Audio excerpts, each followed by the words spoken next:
Hey y'all, let's take a look at some of these practice problems. So the first one says, suppose the cosine of theta is -5/13 and tangent of theta is less than 0. And so what that's doing is giving us a little hint as far as what quadrant we're in and helping us to sketch out a diagram so that we can evaluate the trig functions of theta without actually having to know what theta is. We've seen a lot of problems like this where we have to sketch a diagram, make sure we get the terminal side of theta in the right quadrant, and draw a triangle. So we're going to use a similar technique here. The first part A is asking us to find sine of 2 theta. I'll come back to that. Here are the formulas that we're going to use. In this case, we're going to use the double angle identity. As you can see, it's 2 sine A cosine A, or in this case, I'm sorry, 2 sine theta cosine theta. So I'll go ahead and write that real quick, and we'll come back to this part of it. But first, I want to sketch all this out. So we've got 2 sine of 2 theta is 2 sine theta cosine theta. So basically, to be able to answer this question, we need to be able to find sine theta and cosine theta. Now luckily, we already know what cosine theta is. It's -5/13. So we'll be able to make a replacement for this thing without really doing any work. We just replace cosine theta with -5/13. But we don't know what sine theta is yet. So what we're going to do is we're going to sketch a little diagram. Let's see, cosine is negative. So if cosine is negative, that means that we're either in quadrants 2 or 3. And if tangent is negative, that means we're in quadrants 2 or 4. So the quadrant that we have to be in, the one that is the same for both of these conditions, is 2. So when I go to draw this, I'm going to put my terminal side in quadrant 2. Here's where, basically here's theta, right? But we can use the reference angle to actually answer the question. That way we can draw a triangle. We know cosine theta is -5/13, so this would be -5/13. We can use the Pythagorean theorem to find this missing side, or you can just identify it as a Pythagorean triple, so we know that's got to be 12. So from here we can evaluate basically any trig function because we've got all the different ratios that we need. Specifically what we need is sine theta. So I'm going to make a little note here. We already know what cosine theta is. Remember, all we need is sine theta to answer this. So sine theta is going to be opposite over hypotenuse, so it's going to be 12/13. So when we go to answer this question, we're going to substitute 12/13 for sine theta and -5/13 for cosine theta. So this is going to equal 2 times 12/13 times -5/13. Notice that I didn't find theta at all in this problem, and you don't need to do that. In fact, you probably want to avoid that because when you go to find theta using a calculator, you're going to get a rounded answer, and it's going to throw off your exact answer. So you really don't want to do that. So I've got 3 numbers being multiplied here. I'm not going to bother trying to do that by hand. No reason to open yourself up to mistakes here. So I'm just going to do this exactly how it looks. 2 times 12/13 times, what was the other one? -5/13.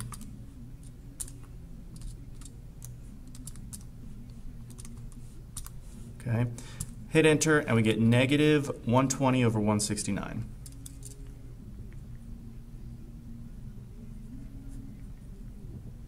And that would be sine of 2 theta. So the rest, I'll go ahead and include the rest of problem number 1 in this video and split off each of the rest of the problems on separate videos. So let's jump into part B. We want tangent of 2 theta. So we want to look at our equation. Let me pull that back up again. For tangent of 2 theta is going to be 2. Notice I'm going to pull this up like every single time. Let's see, those formulas up there. I don't have them memorized. You should not waste your time memorizing those. In any sort of real case, you'd always be able to look them up. And what's more important here is you know how to use them, what they're used for, rather than just trying to memorize them. Okay, so anyway, tangent of 2 theta is going to be 2 tangent theta over, what is that, 1 minus tangent squared theta. So I'll take a moment to just, talk about how this will work out, but what do we need to know here? Well, we need to know what tangent theta is. And so when I go back, let me hide this so we can look at our diagram again. we're going to use this exact same diagram, and we already know cosine, we already know sine, but we didn't write down what tangent was.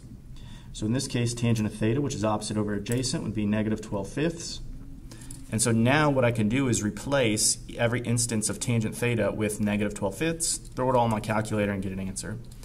So 2 times negative 12/5 over 1 minus, now this is tangent squared theta. What that really means is tangent theta times tangent theta. So it's really, when you make that substitution, you're going to want to square that as well. So we're going to square negative 12/5. I don't think I wrote an equal sign up here. Oops. Square like that. Okay. So now I'm just going to throw that entire thing into the calculator and see what we get. So I'm going to start a big old fraction here. 2 times, I need another fraction, negative 12/5 over 1 minus, oh, you know what? I'm going to need some parentheses there because we're going to square this. So negative 12/5 squared, and then put that whole thing in the oops, wrong button. Put that all in there, and you get 120 over 119. So that's what tangent of 2 theta equals. Now the next problem is cosine of 1/2 theta. So we're moving into the half angle problems now. So cosine of half theta, or theta over 2. I like writing it like this just because it's less writing, but if you see 1/2 theta, it means exactly the same thing. So cosine of half theta, let's go ahead and pull up our formulas again. Cosine of half theta is right up here. Notice that this says plus or minus. So we need to decide if it's going to be plus or minus. So we are in quadrant 2 here, and since we're trying to find cosine of that angle measure, we are going to need to know what is the sign of cosine in this quadrant. So cosine is positive in quadrants 1 and 4, negative in 2 and 3. So because we're in quadrant 2, we are going to use the negative version of that formula. I made a tiny error here on 1C. Now, all the work is pretty much good in the video. The only change I need to make here is that I should have actually left this positive.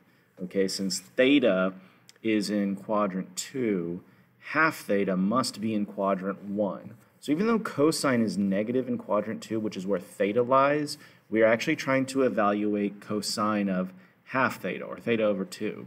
And that's really the quadrant that you want to look at to determine whether or not the value should be positive or negative. So just to reiterate, theta is in quadrant 2, so half theta must be in quadrant 1, and cosine is positive in quadrant 1.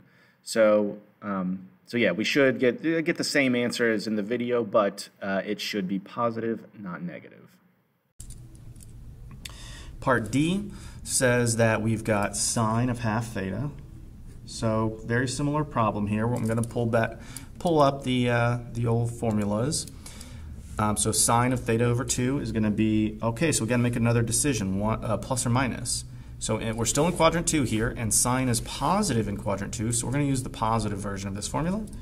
So the square root of 1 minus cosine of theta, which we already established in the last problem, was negative 5 over 13. So this would really be like 1 plus if you wanted to write that a little easier, and then over 2. So same basic problem here. I'm going to do exactly the same thing to make this just look a little nicer, and that is to throw all this into the calculator. So let's make a fraction. 1 minus negative 5 over 13 over 2, and that gives me, what is that, 9/13. So that would be the square root of 9/13. Not really interested in rationalizing that, but if you really like to, or let's say maybe you have a multiple choice question and all the answer choices are rationalized, I would multiply both the top and the bottom by root 13. Let's see, 9 times 13 is 117, so that'd be the square root of 117 over 13. For me, this is fine, but you know, if you do rationalize, that's what you would get. Okay, so now let's go to number 2. Says suppose that tangent theta is 4/3 and cosecant is less than 0. So the first thing we want to do, I'm going to erase this to give myself a little bit more room here, is identify what quadrant theta is in.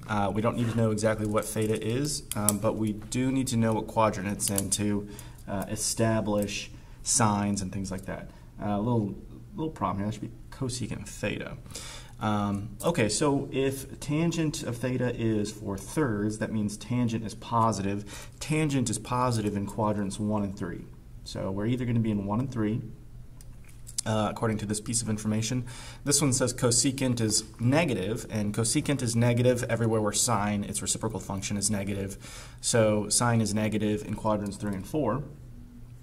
So this is going to put us in either quadrant 3 or quadrant 4. And so the quadrant that we must be in to be able to satisfy both of these conditions is quadrant 3.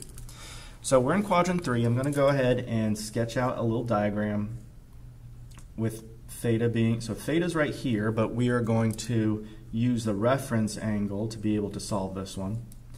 I'm going to drop an altitude here and make a little right triangle. If tangent is 4/3, that means that opposite over adjacent would need to be, your initial reaction might be to just put 4 and 3 here, but because we're in quadrant 3, and that's kind of why we looked at this first, we know that both of these need to be negative, which still checks out because a negative divided by a negative is going to be positive. We can use the Pythagorean theorem to find this missing side, this hypotenuse. We don't really need the Pythagorean theorem. If you recognize this as a Pythagorean triple, you'll know that this is 5, a 3, 4, 5 right triangle. So now we can answer a lot of the question, or all the questions really. So let's take a look and see. So part A was sine of 2 theta. So sine of 2 theta, what we're going to do is use our double angle formula. So let me go and pull that up real quick.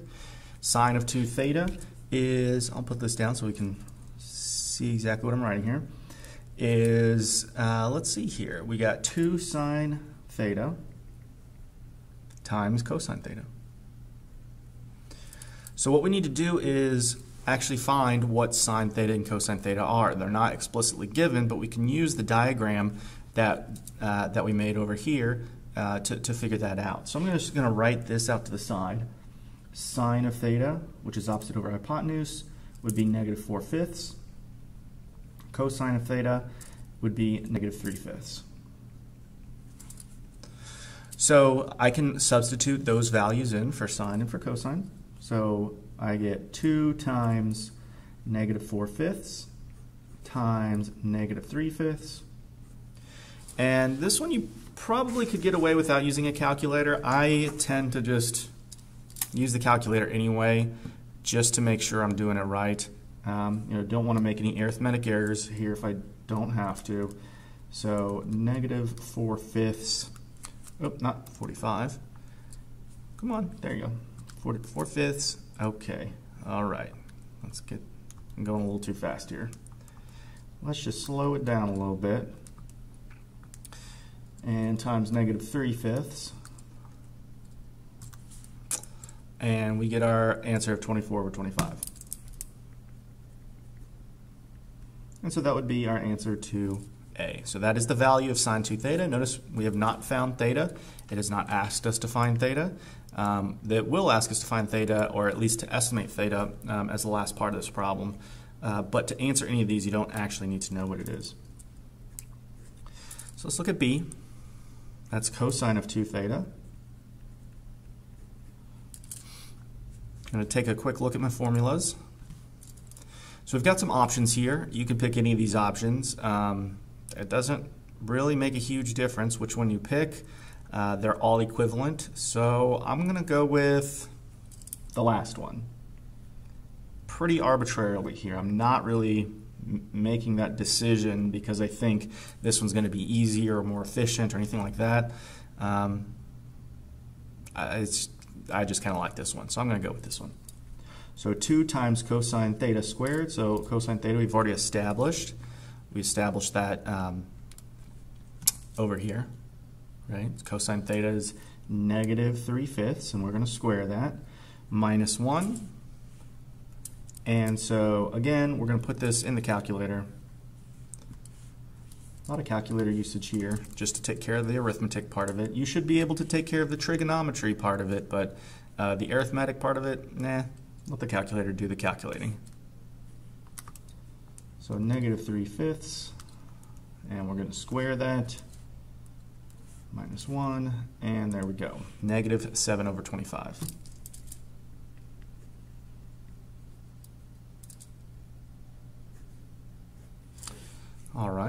Alrighty, so let's keep moving on. Let's go. Letter C, we're looking at tangent of half theta. So I don't have that equation memorized, do you? No, probably not. So I'm going to keep looking these up. Okay, looks like we got a lot of options here. So I like to just sort of go with whatever the simplest looking one is. The first one looks like, that's a lot going on there. I'm not going to bother with that. Second and third one both look kind of the same, but if I have all the information for both of these, I'm going to defer to the one with the plus, just because I like addition better than subtraction. So that's just kind of a personal preference. You can use any one of those three. It doesn't really make a huge difference. Just make sure if you use that first one that you're cognizant of which quadrant you're in. If you want to avoid that question altogether, then don't use that first one. In fact, it might just be a good practice to just not use that first one, just so you don't have to worry about that. That's just one extra step to take. So we've got, I'm going to use that middle one, this one right here, that sine of theta divided by 1 plus cosine theta. There we go. So now we're going to plug all that stuff in. We already know what sine theta and cosine theta is. Right, sine theta is -4/5, and 1 plus cosine theta, which was -3/5. Okay, there we go. So whatever this is going to evaluate to be is going to be our answer. Let's go back to the calculator. We're using this calculator kind of a lot, aren't we? All right, so we've got -4/5 divided by 1 plus -3/5. There we go. And we get -2. Now one thing to think about is, does it make sense that tangent's negative? Or not tangent of theta, but tangent of theta over 2. Does that sort of check out in our whole quadrant question? Well, tangent is actually positive in quadrant 3, but remember, this isn't asking for tangent of theta, it's asking for tangent of half theta, which we determined would have to be somewhere in this range. And tangent is negative in quadrant 2, so that checks out. Everything's all good here. Let's look at letter D. Cosine of half theta. And I think on the actual worksheet it's written as 1/2 theta. That's the same thing, so don't think those are any different. 1/2 theta is the same thing as theta divided by 2. So however you want to look at that is fine. So cosine of half theta, we can see, is either going to be plus or minus. We'll come back to that, see if it is plus or minus. But aside from the plus or minus, and in fact I'll just write plus or minus sort of temporarily here, and I need to come back and figure out whether or not that's going to be plus or minus. 1 plus cosine theta over 2. Okay, so now we got that written out and get this out of the way. We need to decide if this is plus or minus, and that depends on whether or not this angle is going to be positive or negative. I'm sorry, is going to make cosine positive or negative. So let's think about that. If this is theta up here, where's half theta? Theta divided by 2. Well, we don't know exactly what theta is here, but we know that it's in between pi and pi over 2. Right, we know it's in quadrant 3. So I know that theta is in between pi and pi over 2. So if I want to know where half theta is, I need to divide all these by 2. So that means that theta is in, oh wait, oops, that should be 3 pi over 2, my bad. Right, pi is here, 3 pi over 2 is right here. So if theta is in between pi and 3 pi over 2, if I divide everything by 2, that's going to mean that theta over 2 is in between pi over 2 and 3 pi over 4. So where are those angles? So pi over 2 is up here, 3 pi over 4 is like right about here.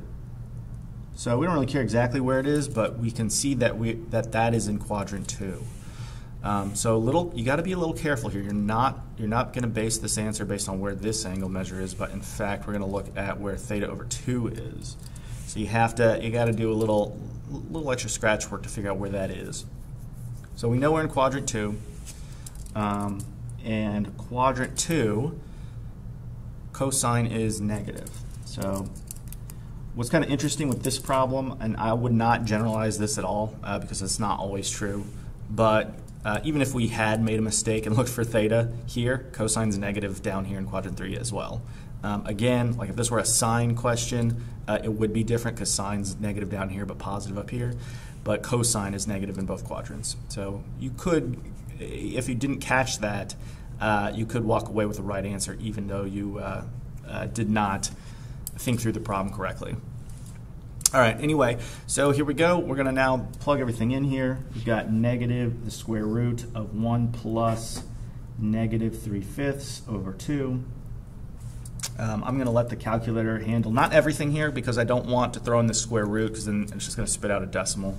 But I do want to try to simplify this fraction a little bit. So I'm going to type in everything except for that square root.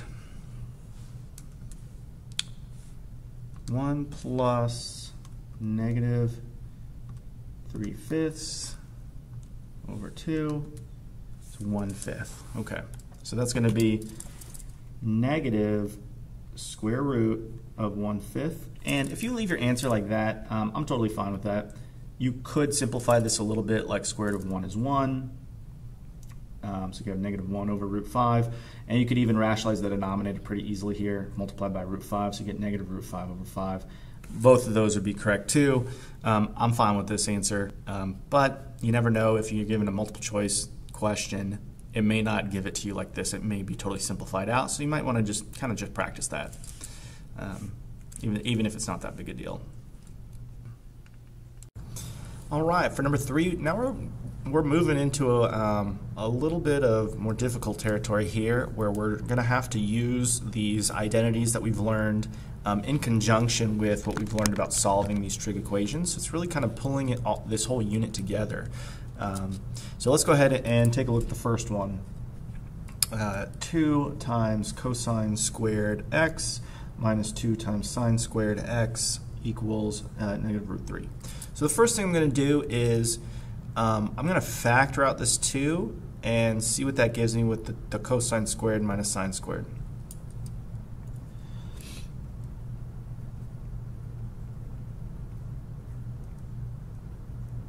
Okay. Now if I take a quick look at the formulas here, what I'm looking for is something that kind of looks like that, and you know, just look around until you see it. Give you a sec. All right, so hopefully you're able to spot it, but if you can see on that double angle identity for cosine, that when you have cosine squared x minus sine squared x, it equals cosine of 2x. So this is going to be 2 times cosine of 2x equals negative root 3. You may remember from the Pythagorean identities that cosine squared plus sine squared x equals 1. So don't make the mistake to think, okay, well, this is going to be negative 1. No, it doesn't really work like that. You're going to need to use that double angle identity. So once we get here, we're going to divide both sides by 2, and that's going to give me cosine of 2x equals negative root 3 over 2. So from here, what we need to do is find where is cosine equal to negative root 3 over 2. So I'm going to pull up this unit circle and try to find all the x coordinates where that happens. I can see that it happens at 5 pi over 6 and 7 pi over 6. So that means that whatever angle measure this is will equal the angle measures that correspond to those places where we see negative root 3 over 2 in the x-coordinate. So the next step here is going to say 2x is equal to, and it's asking for the general solution here, so we're going to need to write it out like this, 5 pi over 6 and 7 pi over 6, and both of those will be added to 2 pi n. Just as a little reminder, the 2 pi n is saying that if I were to add 2 pi, like let me bring that unit circle back up. Like if I'm at 5 pi over 6 up here, and I add 2 pi, which means like I go all the way around the circle, I'm going to end up with a coterminal angle there, specifically 17 pi over 6. And that will be another solution because the x-coordinate is still going to be the same. And I could go around and around and around the circle as many times as I want. I'll find more solutions. So there are infinitely many solutions here, but they all are going to be spaced out 2 pi units apart, which is why we have that 2 pi n. A little note here, n can be any integer, and that's just sort of implied. We've worked out several of these kinds of problems where we have to write it like that. So to finish this off, we need to divide everything by 2, and when I say everything, I mean everything. Okay, we're going to divide everything by 2, so that's going to turn this into 5 pi over 12. It's going to turn this to 7 pi over 12, and we've got to divide this by 2 as well. Okay, so it's going to become plus, if I divide that by 2, the 2's cancel out, plus pi n. So that means when we actually are trying to solve for x here, we actually will get 4 angle measures that are on the unit circle between 0 and 2 pi because our period is just changed to pi. So there are 2 other ones. We don't have to name them separately because this is going to capture all of them, but just something to note there. Okay, let's take a look at a couple others here. So B is 4 times sine x times cosine x equals -2. Now, I'm going to pull up the half and double angle formulas to see if there's anything we can see here that might help us out. We got a sine times, so one thing I noticed is we have a 2 times sine cosine, so we could probably take advantage of that by rewriting the left-hand side as 2 times 2 sine x cosine x.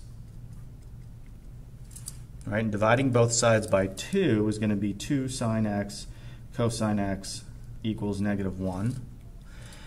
Basically divide this whole thing by 2 to get rid of there, and then divide that by 2 to get -1. And then we do have the 2 sine x cosine x equals sine 2x, which I can't really point over there, but it's like,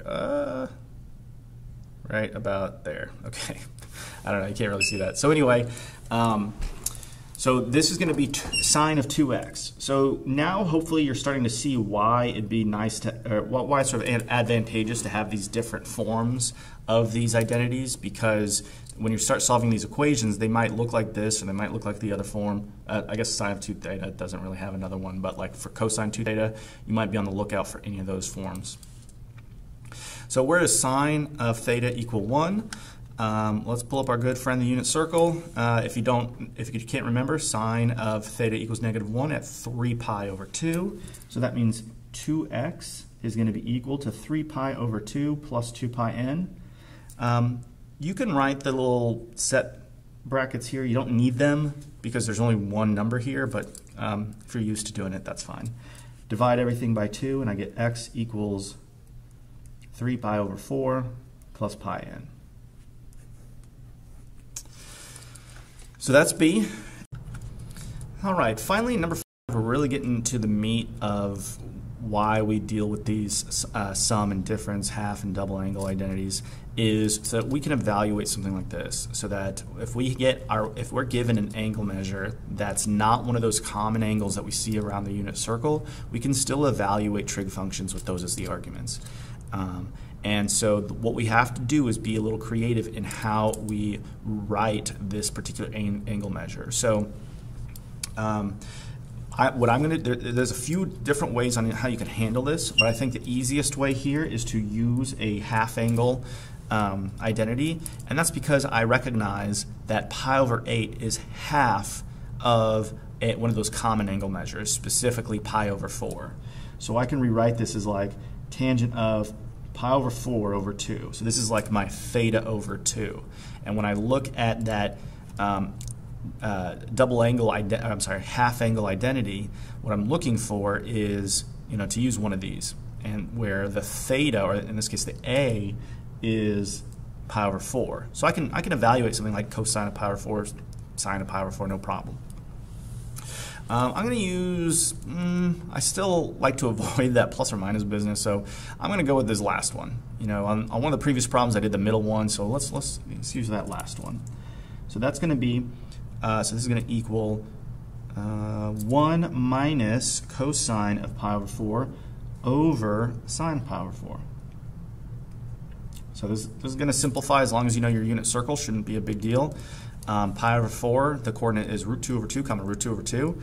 So that makes that pretty easy. 1 minus root 2 over 2 over root 2 over 2. And honestly, I'm good with you stopping there.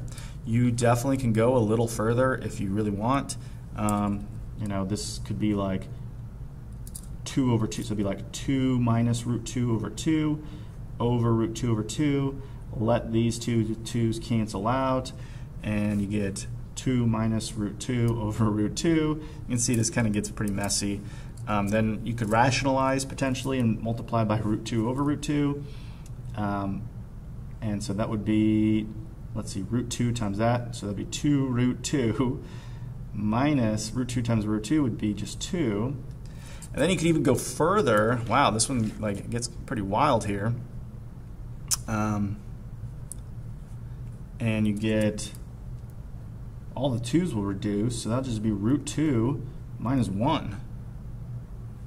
All right, well, there you go. This would be I guess the most simplified you could get, but honestly, this one's totally fine. All right, but if you just like to kind of play with these numbers, that's what you would end up with. All right, let's do B. We have cosine of pi over 12. As we saw in the sum and difference problems, you could have evaluated this with particularly a difference formula pretty easily. But we're going to try to use either the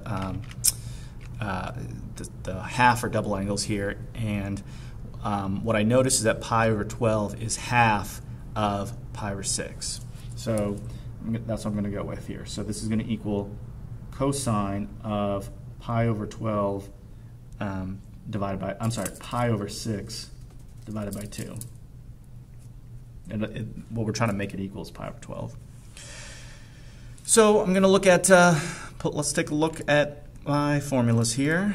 And I've got my cosine formula. And I got to decide plus or minus here. Now pi over 12 is in quadrant 1, so cosine's positive in that quadrant. So we're going to use the positive, not the negative. So you have square root of 1 plus cosine of pi over 6 over 2.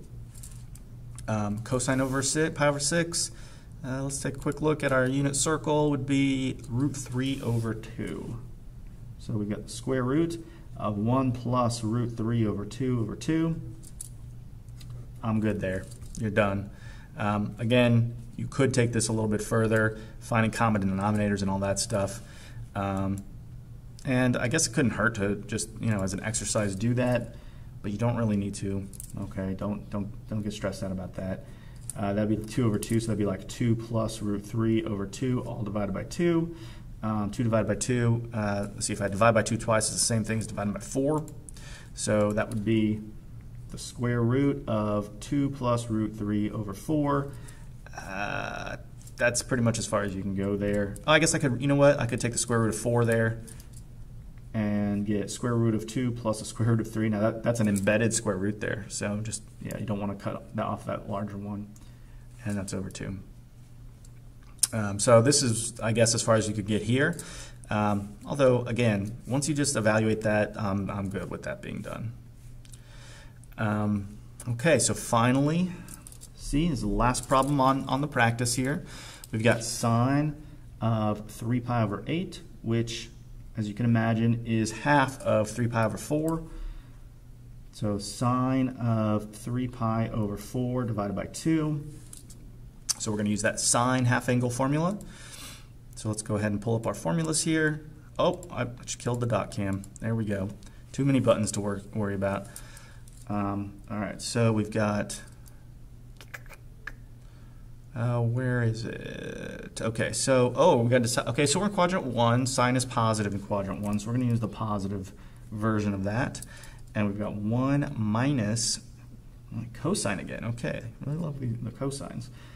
Cosine of 3 pi over 4 over 2, right? Yeah. And so we want to evaluate cosine of 3 pi over 4. That's going to be negative root 2 over 2. Let me double check. Yeah, negative root 2 over 2. So we're going to go ahead and write that in, the square root of 1 minus negative, so that's actually going to turn out to be plus root 2 over 2 over 2. Again, we could simplify this a little bit more. I'm fine with this. I feel like a broken record here, but if you wanted to reduce it, you could find a common denominator here. Write this as 2 over 2, so that'd be 2 plus root 2 all over 2 over 2. And this one's going to simplify very similarly to the last one. In fact, is it this? No, it's not exactly the same, but it's very close. So I get the square root of 2 plus root 2 over 4. I can take the square root of 4, so that would be the square root of 2 plus root 2 over 2. Lots of 2's. Too many 2's. So anyway, yeah, that's about as far as you can go with that one. And that's it. So hopefully this helped, and I'll see you next time.